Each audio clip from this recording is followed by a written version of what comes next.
കേട്ടിട്ടുണ്ട്. എനിക്ക് അങ്ങനെ ഒരു അനുഭവം ഇല്ല. പക്ഷെ എൻ്റെ കൂടെ പിന്നെ എൻ്റെ കൂടെ വർക്ക് ചെയ്യുന്ന നാടക പ്രവർത്തകർ കുറേ ബുദ്ധിമുട്ടുണ്ട്. സ്ത്രീ പുറത്തേക്ക് പോവുക, അപ്പോൾ ഒരുപാട് ഭർത്താക്കന്മാരുടെ കയ്യിൽ നിന്നും അതുപോലെ വീട്ടുകാരുടെ അടുത്തു നിന്നൊക്കെ ഒരുപാട് തടസ്സങ്ങൾ, അരുതുകളുടെ ഉള്ളിൽ നിന്നാണ് അവർ വരുന്നത്. അത് അവർ കുറച്ചും കൂടി സ്വയം സ്വാതന്ത്ര്യം പ്രഖ്യാപിക്കാനുള്ള ഒരു ആശ കൊണ്ട് അങ്ങനെ വരികയാണ്.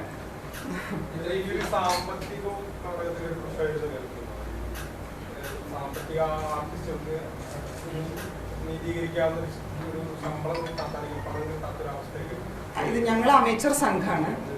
അപ്പം ഞാൻ എൻ്റെ പേഴ്സണൽ ഇത് പറയുകയാണെങ്കിൽ ഞാനൊരു അധ്യാപിക ആയത് കാരണം എനിക്ക് അത്ര ഇഷ്യൂ ഉണ്ടായിട്ടില്ല. മറ്റുള്ള പിന്നെ നാടകത്തിൽ എന്താ വെച്ചാൽ നമ്മൾ ഒരു പറയും ഫണ്ട് ഇത്രയാണ് എന്ന് പറഞ്ഞിട്ടാണ്. അപ്പോൾ സാധാരണ കൂലിപ്പണിയൊക്കെ എടുക്കുന്ന ആളുകളാണ് ഞങ്ങളുടെ സംഘത്തിൽ അധികം ഉള്ളത്. അപ്പോൾ അവർക്ക് നമ്മൾ കണ്ടറിഞ്ഞിട്ട് നമുക്ക് കിട്ടുന്നതിൻ്റെ ഒരു വിഹിതം നല്ല രീതിയിൽ തന്നെ കൊടുക്കാറുണ്ട്. പക്ഷെ അതൊന്നും ശരിക്കും പറഞ്ഞാൽ അത്ര നമ്മൾ നാടകം കളിച്ച് നടക്കുക എന്നുള്ളൊരു രീതിക്ക് അപ്പുറത്ത് നാടകത്തിൽ നിന്ന് നമുക്ക് ഒരു ഉപജീവന മാർഗം എന്നാരും ആഗ്രഹിക്കുന്നില്ല. അങ്ങനത്തെ ഒരു സംഘമാണ് അമേച്ചർ സംഘം എന്നാണ് ഞാൻ മനസ്സിലാക്കിയിട്ടുള്ളത്.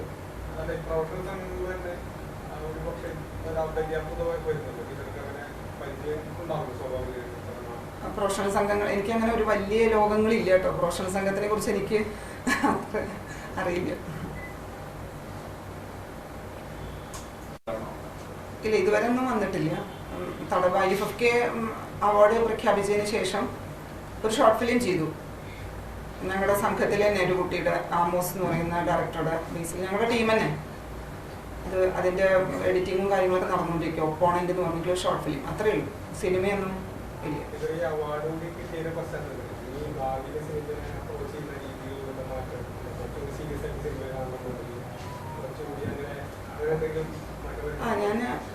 അവസരങ്ങൾ കിട്ടുകയാണെങ്കിൽ നല്ല സിനിമകൾ ചെയ്യും. എല്ലാം പോയി കമ്മിറ്റഡ് ആവുമെന്ന് വിചാരിക്കുന്നില്ല. കാരണം ഞാനൊരു അധ്യാപികയാണല്ലോ, 3 വർഷം കൂടി ഉണ്ട്. അപ്പോൾ എൻ്റെ കുട്ടികൾക്ക് 3 വർഷം കൂടി കിട്ടണം. പിന്നെ എൻ്റെ നാടകം വിടാൻ പറ്റില്ല, നാടകം കൊണ്ടുപോകണം, നല്ല സിനിമകൾ കിട്ടിയാൽ ചെയ്യണം. അതാണ് എൻ്റെ ആഗ്രഹം. എത്രത്തോളം നടക്കുന്നൊന്നും എനിക്കറിയില്ല.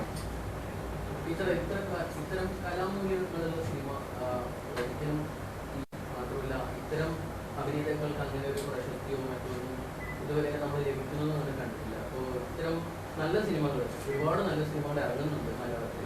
പക്ഷേ ഇതൊന്നും തിയേറ്ററിൽ വിജയകരമായി വിജയിക്കുന്നില്ല, പലപ്പോഴും തിയേറ്റർ കിട്ടുന്നില്ല. അപ്പോൾ ആ ഒരു കാര്യത്തോടെ ഞാനെപ്പോഴും ചിന്തിക്കാറുള്ളൊരു കാര്യമാണ്, എന്തുകൊണ്ടായിരിക്കാം ഇത്ര കലാമൂല്യമുള്ള ഇത്രയും വാല്യൂ ഉള്ള സിനിമകൾ എന്താ പറയുക തിയേറ്ററുകളിൽ വരാത്തത്. എൻ്റെ നാട്ടുകാരൊക്കെ ചോദിച്ചുകൊണ്ടിരിക്കുക, ടീച്ചർ എപ്പോഴാണ് ഞങ്ങൾക്ക് സിനിമ ഒന്ന് കാണാൻ പറ്റുക? ഇതിനെക്കുറിച്ച് കുറേ റിവ്യൂകൾ ഞങ്ങൾ കാണുന്നുണ്ട്, പക്ഷെ എന്തുകൊണ്ട് ഇത് വരുന്നില്ല?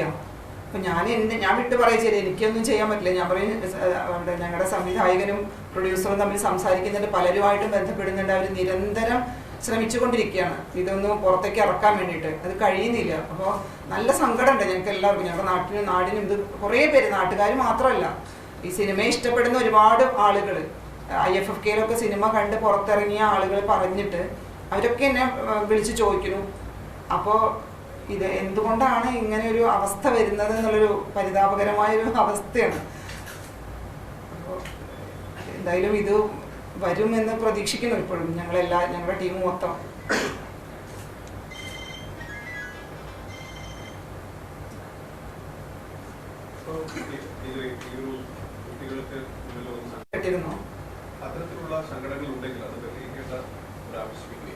തീർച്ചയായിട്ടും എനിക്ക് ഈ രംഗത്തൊന്നും, നാടക രംഗത്തായാലും ഞാൻ കുറച്ച് സിനിമകൾ ഷോർട്ട് ഫിലിമുകളും ചെയ്തു.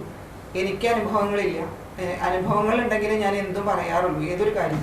നാട്ടിലൊക്കെ നമ്മൾ ചിലപ്പോൾ സ്ത്രീകളെ കുറിച്ച് ചില പരാമർശങ്ങളൊക്കെ കേൾക്കുന്ന സമയത്ത് ഞാൻ പറയും, ഞാൻ അങ്ങനെ പറയാൻ ഞാനത് വിശ്വസിക്കില്ല, ഞാൻ കണ്ടാലേ വിശ്വസിക്കൂ എന്ന് പറയുന്ന ഒരാളാണ്. അപ്പോൾ അത് കാരണം എനിക്ക് അതിലൊന്നും അഭിപ്രായം പറയാനില്ല. എൻ്റെ അനുഭവത്തിൽ എനിക്ക് എന്തും പറയാൻ പറ്റൂ, മറ്റുള്ളവരെന്തെന്ന് എനിക്ക് പറയാൻ കഴിയില്ല. എൻ്റെ നാടക മേഖലയിലും ഇതുവരെ ഞാൻ ചെയ്ത സിനിമാ മേഖലയിലും എനിക്ക് ഒന്നും അനുഭവപ്പെട്ടിട്ടില്ല എൻ്റെ സംഘത്തിനും. അത്രേ എനിക്ക് പറയാറില്ല.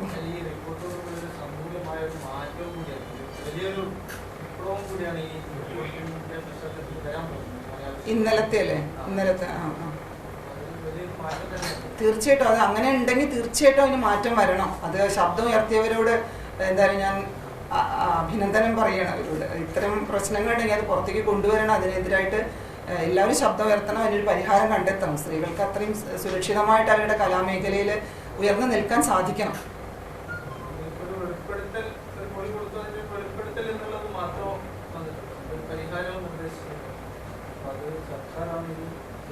അതെ അതെ അതെ.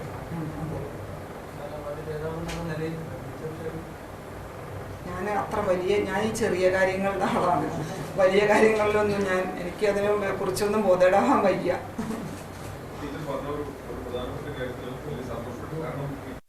അധ്യാപികയുടെ പക്വതയും അതോടൊപ്പം തന്നെ പക്ഷേ ഈ ഒരു ഇത്രയും കാലത്തെ ഒരു പരിചയത്തിലേക്ക് അടിസ്ഥാനത്തിലായിരിക്കും. അത് വളരെ നല്ല കാര്യം. എങ്കിൽ പോലും ആ അനുഭവങ്ങൾ അങ്ങനെ ഇല്ല എന്ന് അങ്ങനെ ഉണ്ടെങ്കിൽ എന്തായാലും അതിന് പരിഹാരം കണ്ടെത്തന്നെ വേണം. അത് സർക്കാരിനെയാണ് ചെയ്യേണ്ടത്. പ്രതീക്ഷിക്കാം നമുക്ക്. സിനിമയ്ക്ക് അതിലെ കേന്ദ്ര കഥാപാത്രത്തിന് മികച്ച നടിക്കുള്ള അവാർഡ് കിട്ടിയെന്നൊക്കെ പറഞ്ഞ് പല പരാമർശങ്ങളും ഞാൻ ശ്രദ്ധിക്കേണ്ടായി.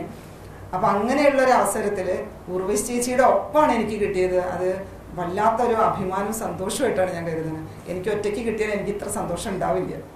അപ്പോൾ എൻ്റെ ലോകം ചെറുതാണ്. ഞാനും എൻ്റെ കുട്ടികളും അങ്ങനെ ഒരു ചെറിയൊരു രീതിയിലാണ്. ഇത്ര വലിയ കാര്യങ്ങളൊന്നും എനിക്ക്